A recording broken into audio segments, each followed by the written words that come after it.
Observamos el mundo para comprenderlo y para poder evolucionar. La inteligencia nos ha permitido forjar herramientas para comprender lo pequeño y lo infinitamente grande. Desde hace más de un siglo, psicólogos, biólogos, genetistas y neurocientíficos la diseccionan, la analizan y la miden. Hemos inventado los ordenadores y caminado sobre la Luna. Pero contrariamente a lo que podríamos creer, nuestra inteligencia individual no ha aumentado. Hoy en día, la ciencia explora las diferentes facetas de nuestra inteligencia. Pero, ¿saben en realidad los científicos qué es la inteligencia?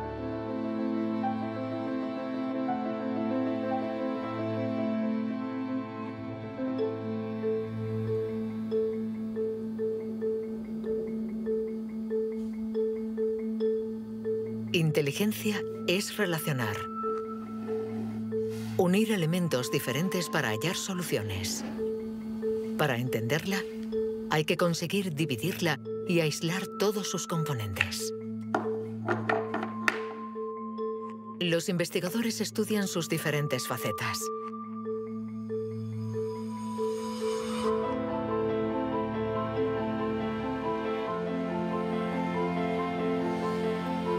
Para medir la inteligencia, una de las primeras propuestas ha sido medir la velocidad a la que reacciona el cerebro. Este es el método que el profesor Tenny Yanois ha utilizado. Él ha comparado nuestro tiempo de reacción con el de nuestros ancestros. Y los resultados de su estudio no nos favorecen.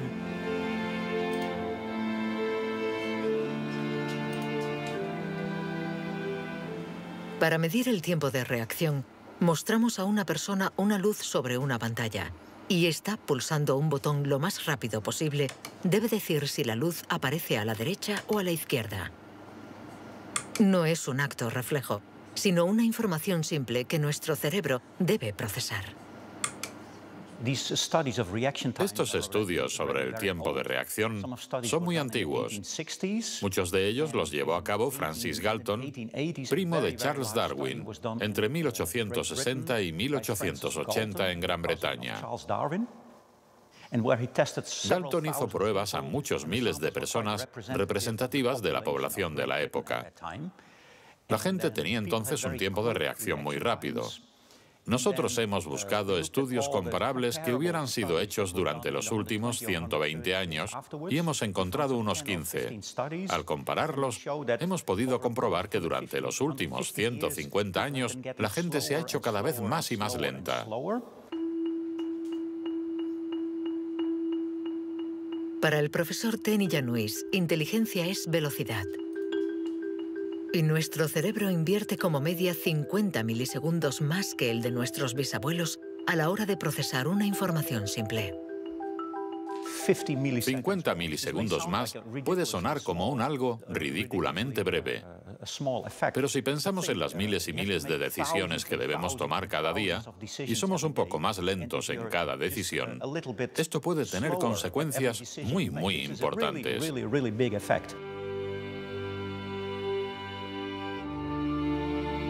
El profesor Tenny Yanois está convencido de que somos menos inteligentes que en el siglo XIX.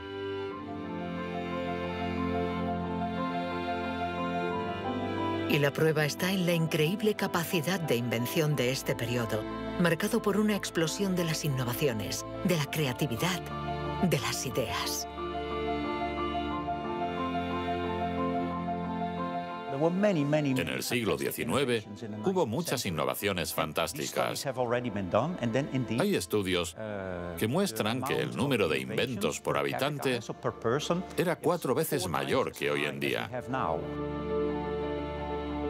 El profesor Tenny Yanois piensa que nuestra inteligencia está en declive desde hace por lo menos 150 años.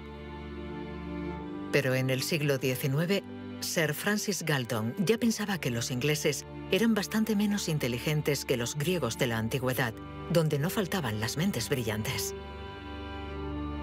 Entonces, y los predecesores de los griegos, los hombres prehistóricos. Es extremadamente difícil medir su inteligencia. Sin embargo, en el Instituto Max Planck de Leipzig intentan responder a esta pregunta reconstruyendo el cerebro de nuestros antepasados de la prehistoria.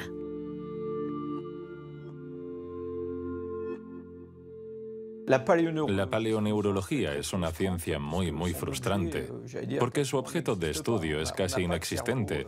No hay cerebros fósiles. Lo que sí tenemos es la caja que contenía este cerebro.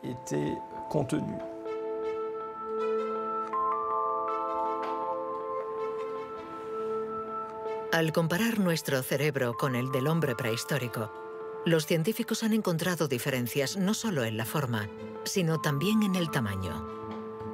Algunos de estos individuos tenían un cerebro más grande que el nuestro. Sabiendo que todo lo que somos, todo lo que pensamos, nuestros recuerdos, la personalidad, las emociones, el lenguaje, todo depende de este órgano, entonces, ¿es que la inteligencia está relacionada con el tamaño? Sería absurdo pensar que no hay relación entre el tamaño del cerebro y la complejidad de los comportamientos, es decir, la inteligencia. Esto lo vemos en el reino animal. Los animales llamados más inteligentes, en particular los cetáceos y algunos tipos de delfines, por ejemplo, tienen cerebros muy grandes, con un gran número de neuronas. Por lo tanto, encontramos en ellos algo que también encontramos en los grandes primates y en el hombre.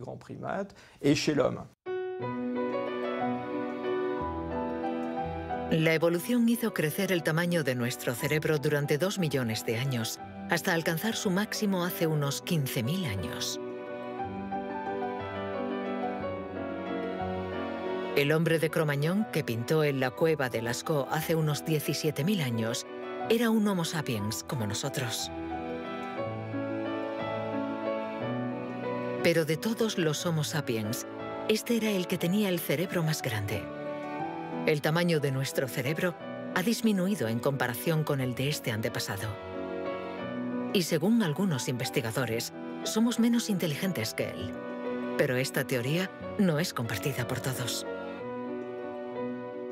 Yo no creo que haya una inteligencia que se pueda medir con una regla y decir que nuestro reciente antepasado era igual o más o menos inteligente. El hombre de Cro-Magnon tenía la inteligencia que necesitaba para sobrevivir en su mundo, pero no para trabajar en un banco. Si viajásemos 25.000 años atrás en nuestra máquina del tiempo para traer al presente al hombre de Cro-Magnon, sin duda se adaptaría al mundo en el que va a tener que vivir. Historically, you guys have struggled to adapt. Yeah, right. Walking upright, discovering fire, inventing the wheel, laying the foundation for all mankind. You're right. Good point. Sorry we couldn't get that to you sooner. Connie, your reaction? We live in a society where the individual ego and the group dynamic are in constant struggle. Response? Yeah, I have a response. What? ¿Más inteligente? ¿Menos inteligente? Cuando intentamos medir la inteligencia, todo se complica.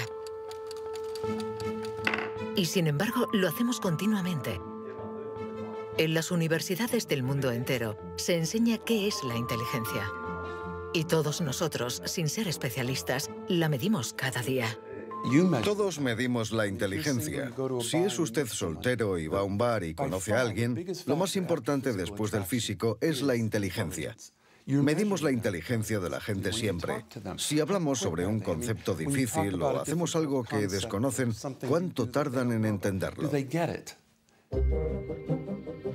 Medir la inteligencia analizando las respuestas. Evaluando la pertinencia de las acciones. Comparando a los individuos. Un método que dio lugar a la única herramienta de la que disponemos para medir la inteligencia. El cociente intelectual, inventado por Alfred Binet a principios del siglo XX.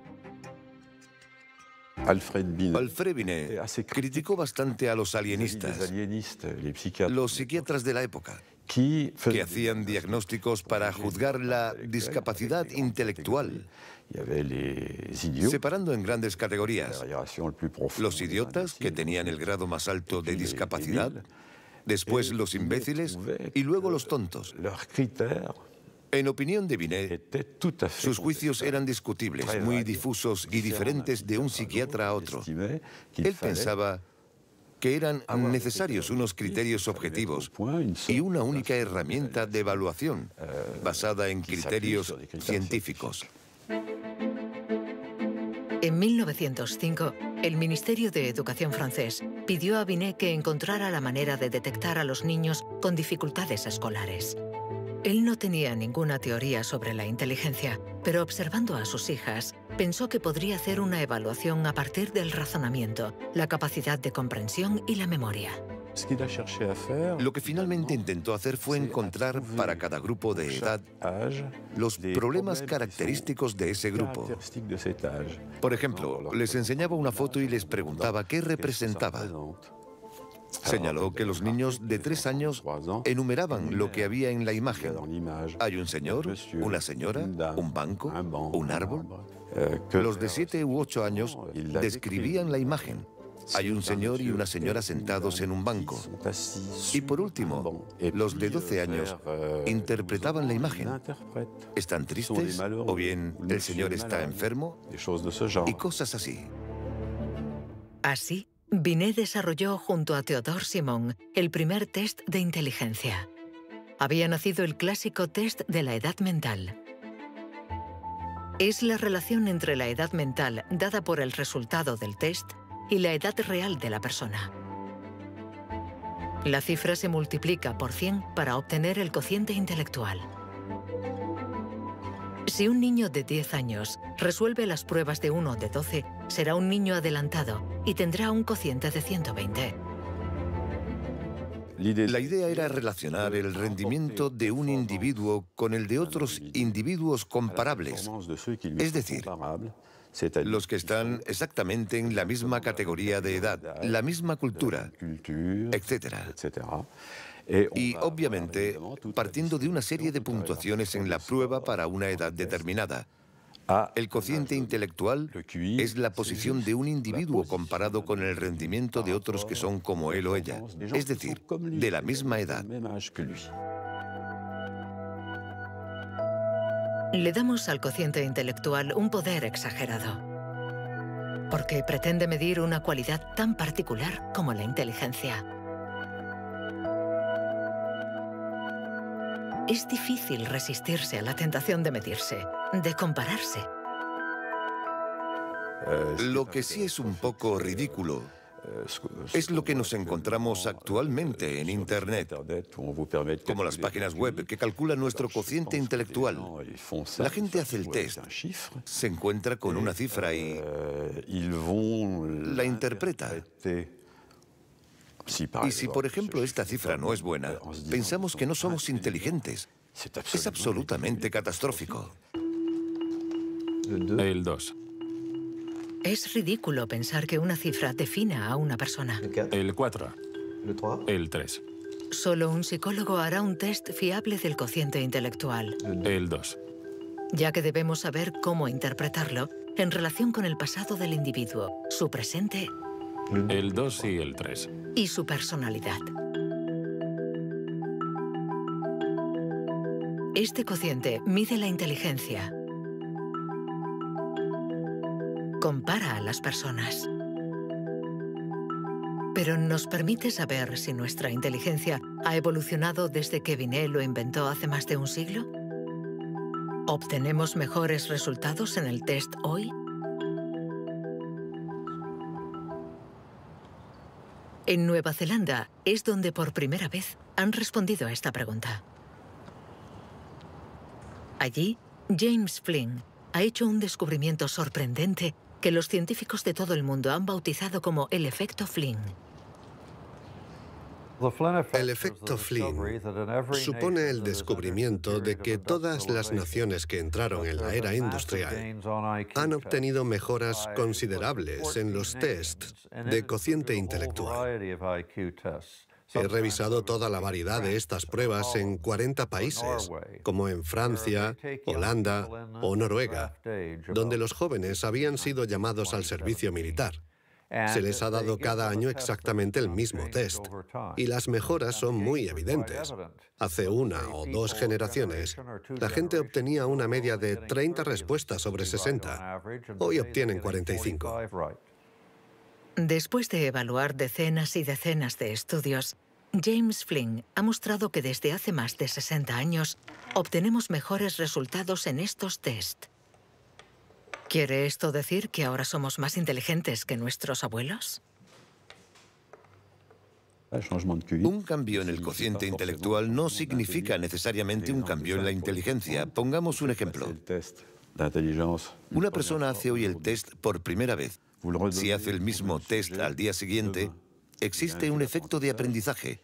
Su puntuación va a ser más alta, pero no quiere decir que se haya hecho más inteligente. Solo significa que se ha familiarizado con el test.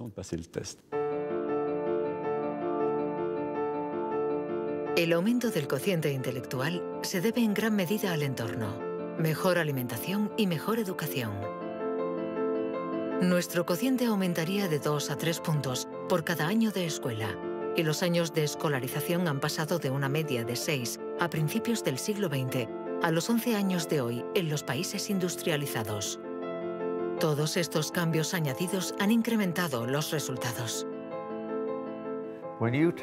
Cuando realizamos un test hoy, estamos preparados en la medida en que la escolarización y otra serie de factores nos han dado la capacidad de aplicar nuestra lógica de forma abstracta.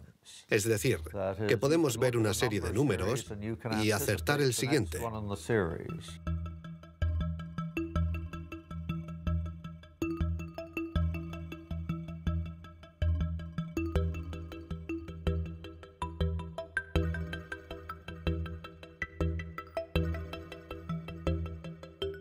En cuanto a la inteligencia, no hay que fiarse de las apariencias.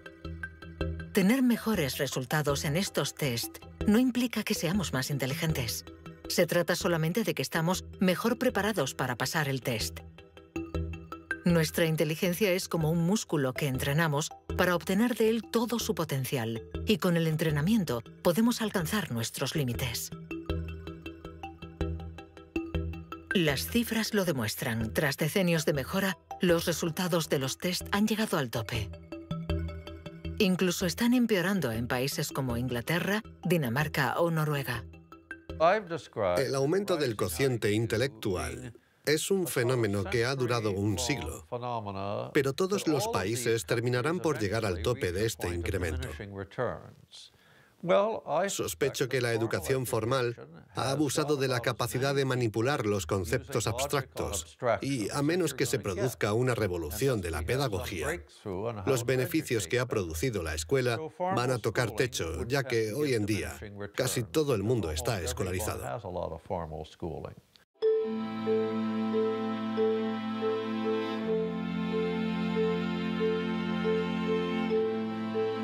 Un cociente estancado. Cerebros cada vez más lentos y más pequeños. ¿Dónde está nuestra inteligencia? Las primeras herramientas para medir la inteligencia se inventaron hace más de un siglo. Y todavía estamos influenciados por las teorías de Sir Francis Galton y Alfred Binet. Pero hoy podemos llegar más lejos. En lugar de medir lo que la inteligencia produce, pongamos nuestra atención en el órgano que produce la inteligencia.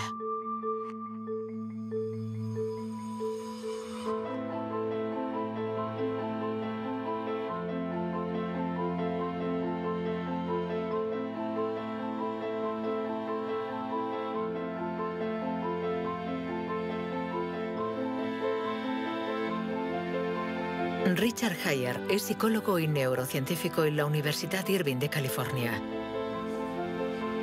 Desde hace más de 30 años, intenta averiguar cómo es un cerebro inteligente. Gracias a los progresos de los instrumentos de observación, Heyer y su colega, el profesor Rex Jung, investigan en qué lugar del cerebro se aloja la inteligencia. Veamos el cerebro de Richard Hayer. Vemos un bonito cerebro.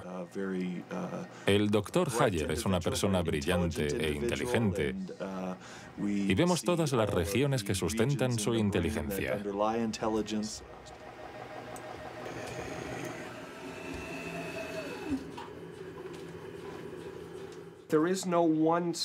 No existe ninguna zona en el cerebro a la que podamos llamar centro de inteligencia. Se pensaba que había un centro de inteligencia en la parte frontal, pero las investigaciones han demostrado que cuando resolvemos problemas de inteligencia en el interior de un escáner, la comunicación bidireccional entre la parte frontal y la parte posterior es muy importante mientras efectuamos la operación. El profesor Hayer es uno de los pioneros en la utilización de modernas técnicas de neuroimagen. Su primer estudio data de 1988. Hasta entonces, nadie había utilizado estas herramientas para investigar la inteligencia. Hemos encontrado áreas del cerebro que se activan cuando hacemos un test de inteligencia. Pero lo más sorprendente ha sido que cuanto más activas estaban estas áreas, menos buenos eran los resultados de dichas pruebas.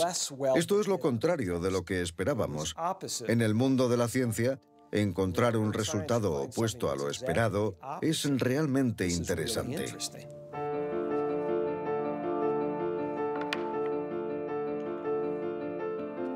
Un cerebro inteligente no es un cerebro que funciona más, sino todo lo contrario. Es un cerebro que funciona menos. Esto es lo que llamamos neuroeficacia. Ser inteligente consiste en resolver un problema con el mínimo esfuerzo.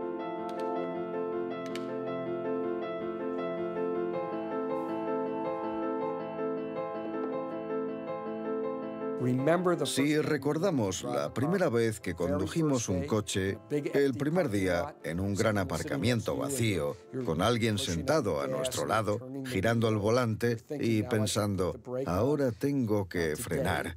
Sin embargo, hoy conducimos en medio del tráfico de una ciudad desconocida y aún así podemos charlar con los acompañantes, porque nuestro cerebro es ahora mucho más eficaz.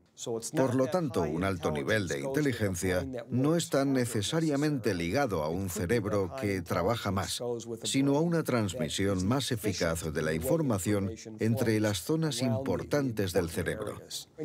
Cuando se piensa en un proceso tan complejo como la inteligencia, debemos imaginar que el cerebro es como una orquesta con distintas secciones. Pero el verdadero misterio está en cómo interactúan estas secciones, porque, como sabemos, esta orquesta no tiene director. Si el cerebro es una orquesta, entonces la inteligencia es la música.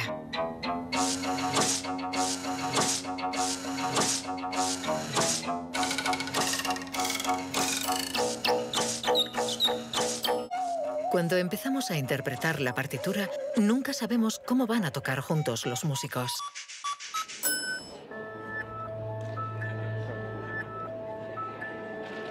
En la Universidad de la Sorbona, el profesor Olivier Houdet busca un director para esta orquesta. Para encontrarlo, mide la actividad eléctrica del cerebro mientras los niños resuelven problemas. Lo que le interesa es lo que él mismo llama bugs de inteligencia. Mostramos a un niño una imagen con 1, 2, 3, 4, 5 babars separados y 5 babars juntos. Y le preguntamos si hay el mismo número de babars en la parte de arriba y en la de abajo. Hasta los 7 u 8 años, todos los niños del mundo responderían, hay más arriba, porque la imagen es más larga. El cerebro de los niños es fácil de engañar por la inteligencia visioespacial, según la cual longitud es igual a número. Esto significa que tenemos caminos neuronales distintos para resolver una misma tarea.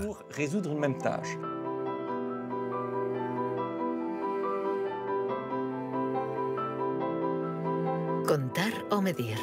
Hay muchas soluciones para un mismo problema, y nuestro cerebro está continuamente luchando para inhibir las estrategias negativas.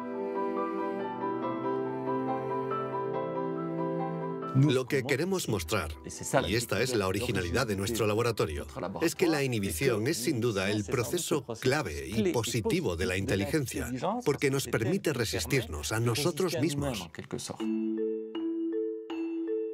Resistirnos a nosotros mismos es aprender a controlar las interferencias que perturban a nuestra inteligencia. El test de Stroop es uno de los métodos de observación de estas interferencias. Consiste en decir el color de una palabra sin leerla. Azul, amarillo, rojo, amarillo, verde. ¿Rojo, verde? ¿Verde? ¿Rojo? Verde, amarillo. Amarillo, rojo. amarillo, amarillo, rojo. Amarillo, rojo. Amarillo, amarillo. Rojo, verde. Rojo, amarillo, azul, verde.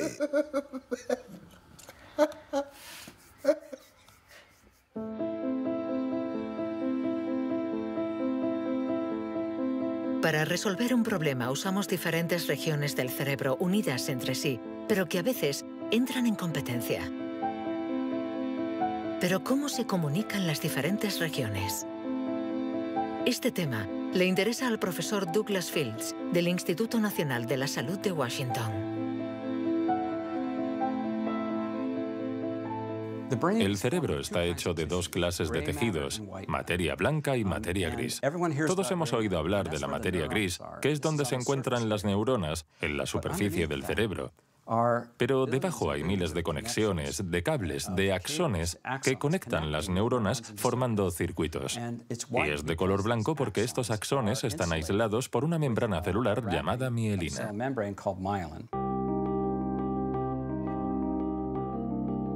La mielina envuelve los axones y permite que la información circule de forma rápida y eficaz en el cerebro.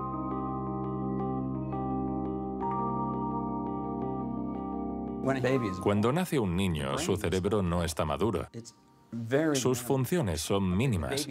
Un bebé no puede hacer casi nada. No puede alimentarse, su visión es muy limitada, no puede andar ni sujetar su cabeza. Esto se debe a que nuestro cerebro está siendo permanentemente moldeado por el entorno. Y una de las cosas más interesantes respecto a la mielina es que se forma después de nacer.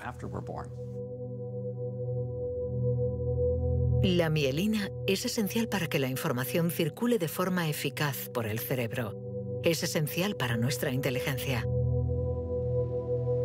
Pero en la actualidad, la formación de la mielina está alterada. Barbara Demnex, endocrinóloga del Museo de Historia Natural de París, estudia cómo nuestra inteligencia está amenazada por uno de los azotes del siglo XXI. La contaminación.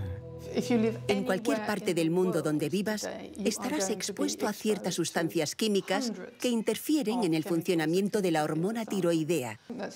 Esta es la hormona producida por la glándula tiroides que está en la base del cuello. Es necesaria para el desarrollo del cerebro desde las primeras etapas del feto hasta una edad más avanzada como la mía, para asegurar el mantenimiento de las funciones mentales, incluida la mielinización. La Autoridad Europea de Seguridad Alimentaria ha analizado 297 pesticidas.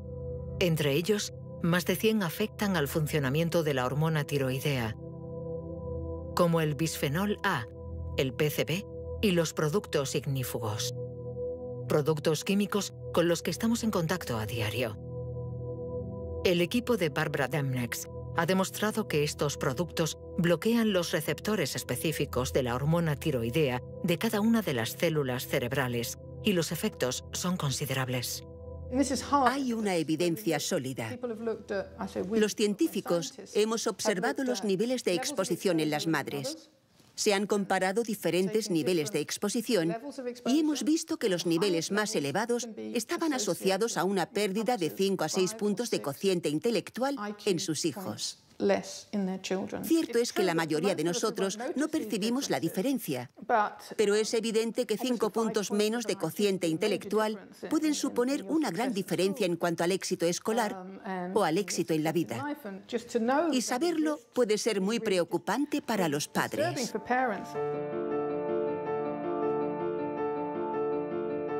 Nuestra inteligencia nos ha permitido crear un mundo complejo, pero a costa de degradar el medio ambiente. Y podríamos estar pagando el precio si esta degradación afecta a nuestro cerebro, actuando, por ejemplo, sobre la mielina.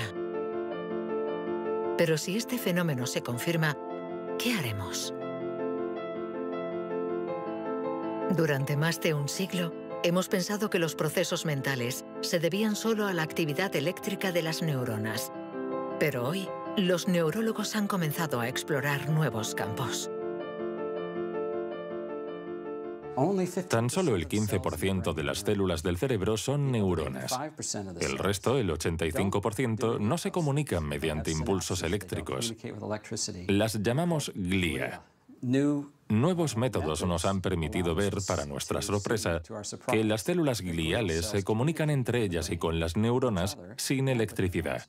Esto es un punto de partida fascinante, porque supone un cambio fundamental de conceptos respecto al funcionamiento del cerebro a nivel celular.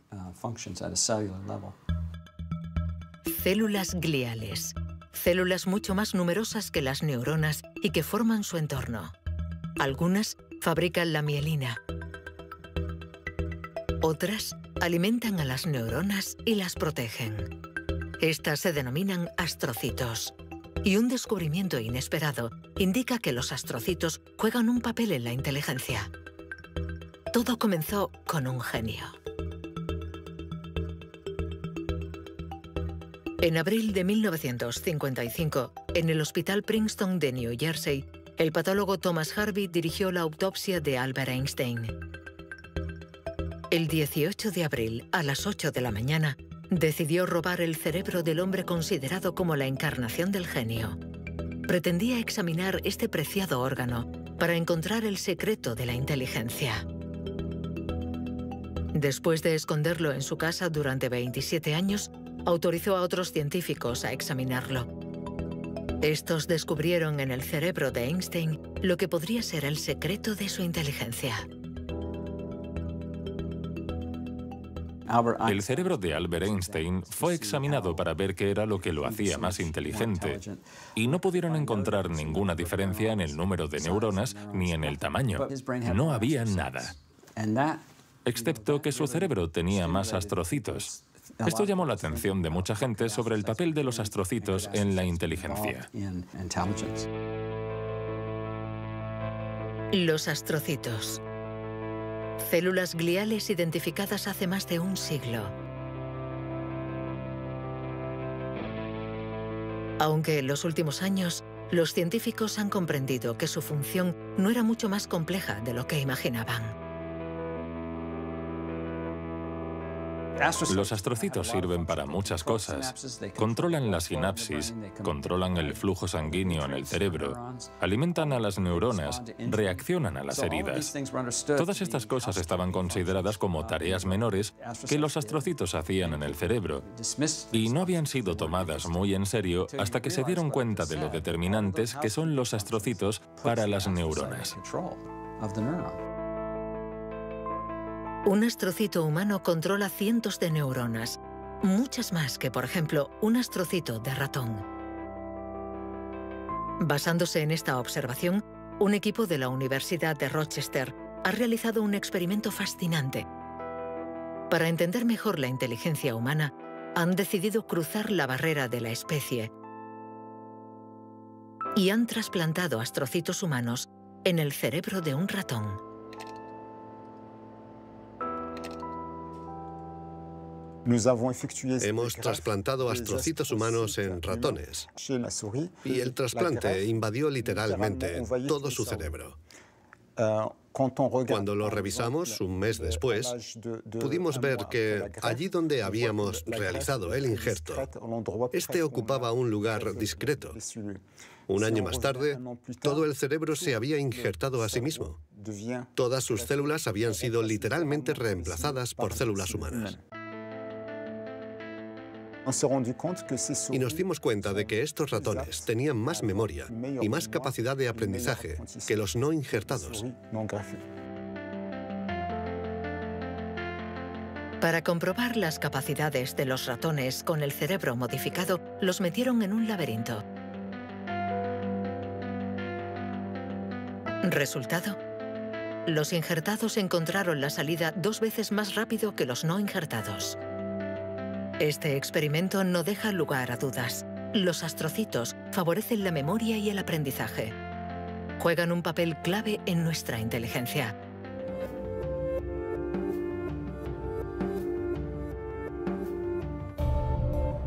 La inteligencia se refleja en el funcionamiento del cerebro. Pero ¿cómo se explica la diferencia entre las inteligencias de nuestros colegas, amigos o padres?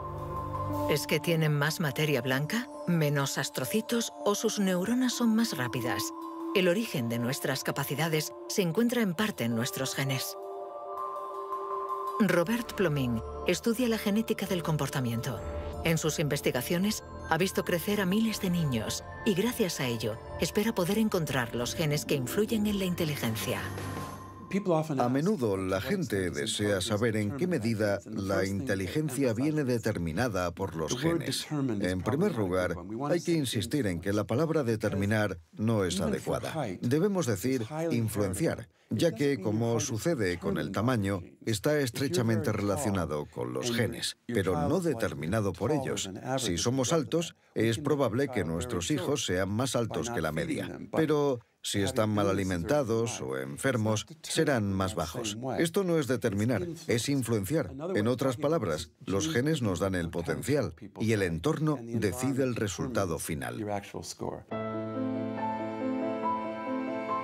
Para entender las relaciones complejas entre genes e inteligencia, Robert Plomin ha realizado miles de test en gemelos. Los gemelos idénticos tienen la particularidad de ser clones, tienen exactamente los mismos genes. Son completamente idénticos. Mismo pelo, mismos ojos, pero ¿tienen los mismos resultados en los test de inteligencia? La respuesta es sí. Sus resultados se parecen mucho más que los de otros hermanos. Esta es la prueba de que, sin ser completamente determinantes, los genes sí juegan un papel crucial. La mayoría de los países del mundo, más de 100, dispone actualmente de registros de gemelos porque reconocen la importancia del método gemelar a la hora de calcular la influencia de los genes. La siguiente etapa de nuestras investigaciones consiste en encontrar los genes responsables de la inteligencia. Para esto, Robert Plomin ha utilizado chips de ADN capaces de detectar más de 1 millón de marcadores genéticos. Comparando el ADN de los que tenían buenos resultados en los test, Plomin quería saber si ciertos genes se dan con más frecuencia. Pero la identificación precisa de estos genes es mucho más complicada de lo que esperaba.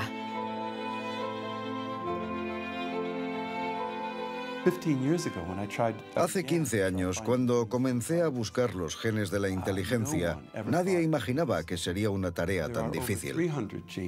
Pudimos identificar más de 300 genes que influyen sobre la inteligencia.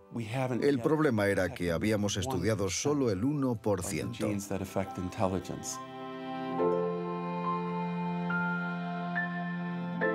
La inteligencia está influenciada por la interacción de muchos miles de genes que conforman una red increíblemente compleja. Además, producen efectos distintos en función de la región del cerebro donde actúen. Antes pensábamos que el cerebro funcionaba por áreas. Esta área controla el lenguaje, esta hace otra cosa. El cuerpo calloso comunica los hemisferios.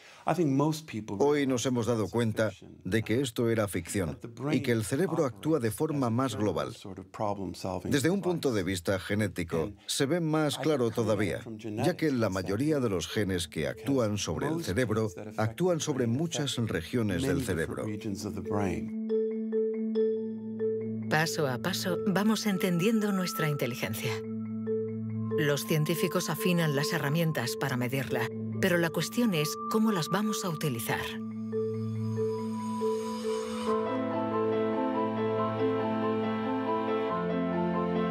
La inteligencia es lo que mejor predice nuestro nivel de estudios o nuestro empleo.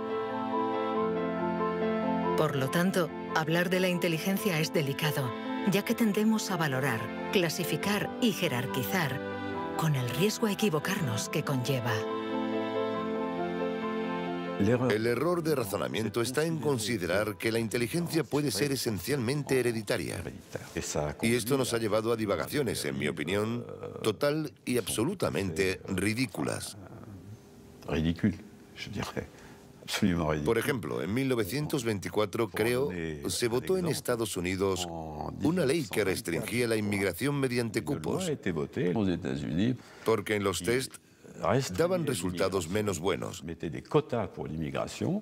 Y se suponía que los inmigrantes eran hereditariamente menos inteligentes. Se limitó, pues, su entrada al país para evitar un descenso en la media. Como sabemos, entraban por la isla de Ellis, frente a Nueva York, donde muchos de ellos eran devueltos, sobre todo aquellos que se anticiparon al auge del nazismo. Pienso especialmente en los judíos de Europa del Este que fueron expulsados por razones absolutamente estúpidas. Durante mucho tiempo, creímos que nuestro origen era determinante y que nuestra herencia controlaba nuestras vidas. Después, por suerte, la ciencia ha abandonado esta visión determinista. Pero la inteligencia es algo especial. Un tema tan sensible que los pasos en falso han marcado su historia. William Shockley, físico visionario y premio Nobel por su descubrimiento del transistor, resultó menos brillante en sus estudios sobre la inteligencia. Dr. Shockley, if you could answer it yes or no, I would appreciate it. Do you believe that black people are inferior in intelligence because of their heredity?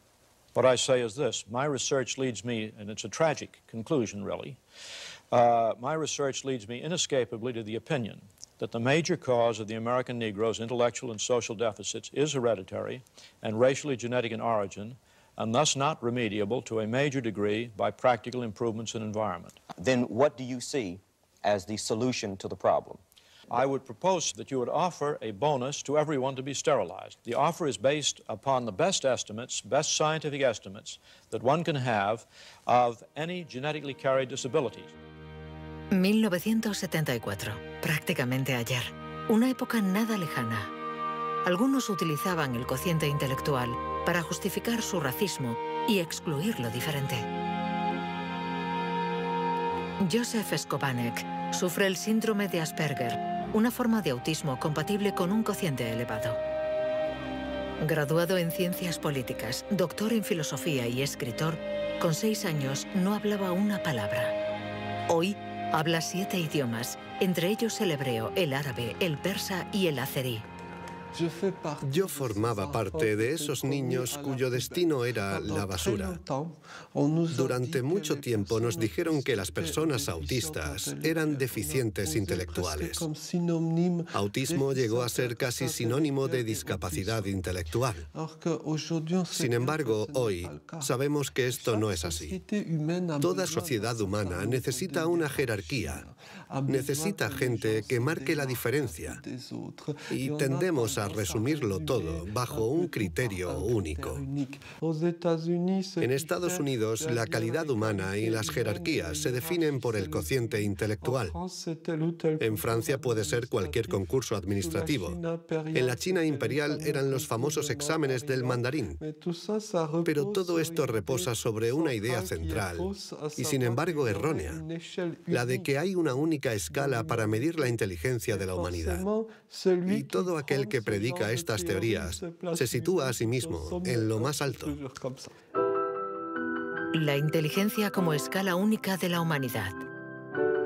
¿Pero se puede definir lo humano desde una sola dimensión? ¿Podemos ser definidos tan solo por la inteligencia cuando ella misma tiene tantas facetas distintas?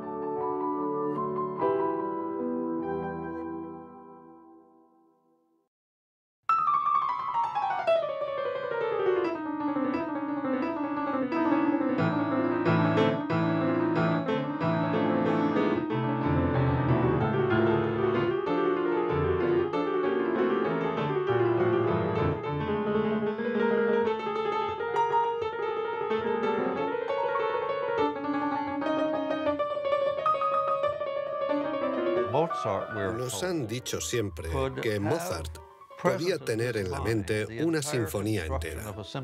Cuando escuchamos una sinfonía, debemos seguirla a medida que se desarrolla en el tiempo. Sin embargo, él la veía en su totalidad. Viene a ser la clase de complejidad mental de un matemático cuando tiene en mente 7 u 8 fórmulas y conoce todas las conexiones posibles entre ellas. Pero siempre podemos argumentar. ¿La inteligencia musical es inteligencia? No importa. Lo que importa es que existe y que aquellos que la poseen no tienen necesariamente un cociente intelectual elevado.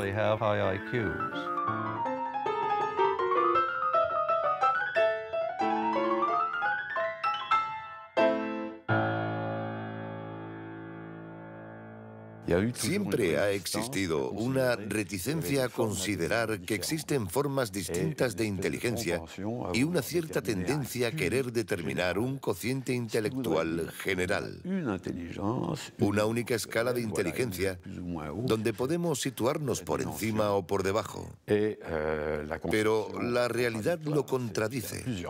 Existen numerosas formas de inteligencia y podemos tener un nivel muy alto en algunas de ellas y un bajo nivel en otras.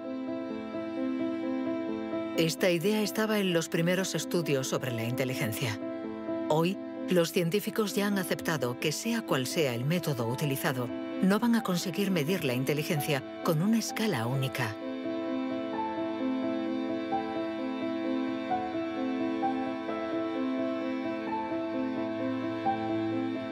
En la Universidad de Nuevo México, el profesor Rex Jung está convencido de que para resolver cualquier tipo de problema usamos distintos tipos de razonamiento. Y lo que llamamos inteligencia no es sino uno más de ellos. Creo que la creatividad es otro modelo de funcionamiento del cerebro y lo que intento averiguar es si es diferente a la inteligencia o similar. ¿Estamos hablando de lo mismo o de algo distinto? Y he llegado a la conclusión de que la creatividad es un proceso de razonamiento básicamente diferente.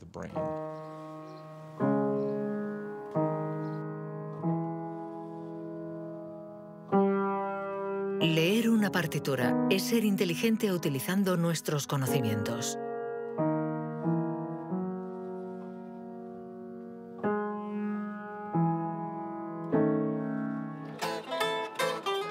Improvisar es ser inteligente inventando y siendo creativo.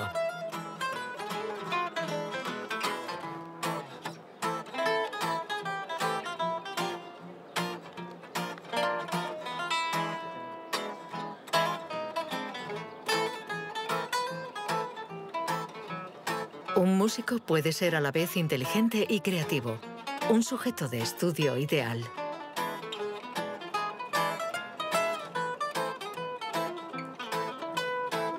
El profesor Jung ha estudiado numerosos cerebros para saber cómo pueden coexistir inteligencia y creatividad.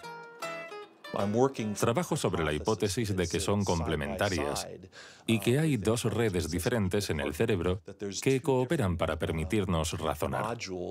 Una es un tipo de razonamiento inteligente y la otra un tipo de razonamiento creativo. Y las dos son extremadamente importantes. Estamos muy cerca de comprender cómo funcionan. Nuestra teoría es que la red de la inteligencia se sitúa sobre todo en la superficie del cerebro. Con la creatividad las cosas son diferentes, porque depende principalmente de la llamada red de modo por defecto, situada en el interior del cerebro. Estas dos redes intercambian permanentemente información para que podamos resolver los problemas que nos plantea el mundo en que vivimos.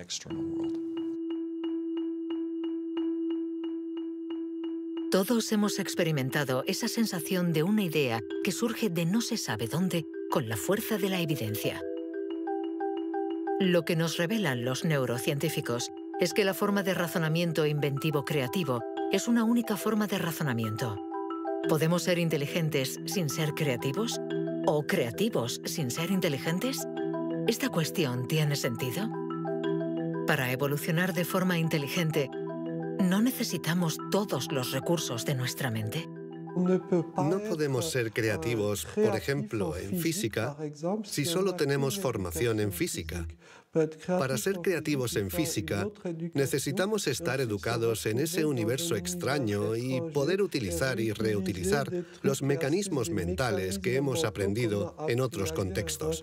El problema de las investigaciones estériles es que se encierran en su burbuja y no dan ni reciben información. Por el contrario, las personas creativas son aquellas que importan ideas de un universo a otro.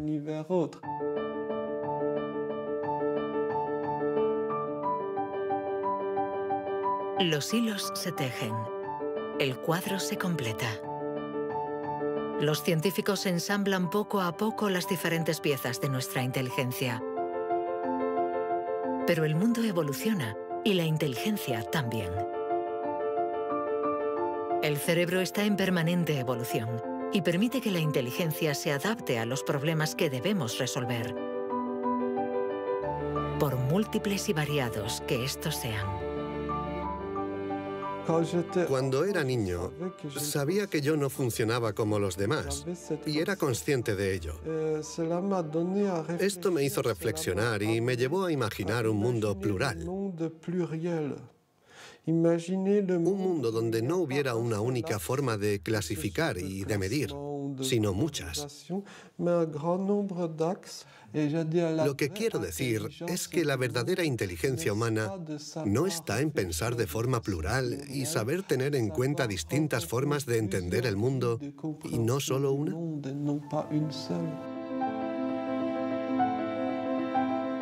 El papel de la ciencia no debe ser el de decir si somos más o menos inteligentes que nuestros vecinos o que nuestros antepasados, sino el de ayudarnos a entender cómo funciona nuestro cerebro. Así, sabremos cuidar nuestra inteligencia y también mejorarla para tejer hilos de unión entre nosotros y la diversidad que nos rodea.